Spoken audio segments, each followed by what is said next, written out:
रशियाचे अध्यक्ष Vladimir Putin यांनी आज पंतप्रधान नरेंद्र मोदी यांच्याशी दूरध्वनीवरून चर्चा करत पहलगाम दहशतवादी हल्ल्याचा निषेध केला. या हल्ल्यात मारल्या गेलेल्या निष्पाप नागरिकांच्या कुटुंबियांप्रती त्यांनी आपल्या शोकसंवेदना व्यक्त केल्या. दहशतवादाविरोधातल्या लढाईत रशिया खंबीरपणे भारतासोबत उभा आहे, असा पुनरुच्चार पुतिन यांनी केला.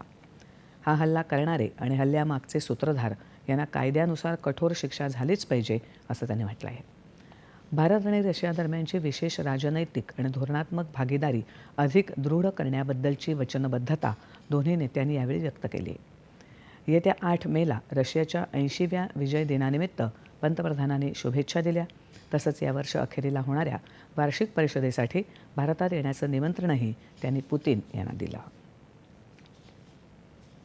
संरक्षण सचिव राजेश कुमार सिंह यांनी आज पंतप्रधान नरेंद्र मोदी यांची त्यांच्या निवासस्थानी भेट घेतली. दोघांमध्ये सुमारे तासभर चर्चा झाल्याचं समजतं. पंतप्रधान मोदी आणि संरक्षण सचिव यांच्यात देशाच्या सुरक्षेसंबंधी मुद्द्यांवर चर्चा सुरू असल्याची माहिती सूत्रांनी दिली आहे. पहलगाम हल्ल्याच्या पार्श्वभूमीवर हवाई दल आणि नौदल प्रमुखांनी काल आणि परवा पंतप्रधान मोदी यांच्याशी चर्चा केली होती.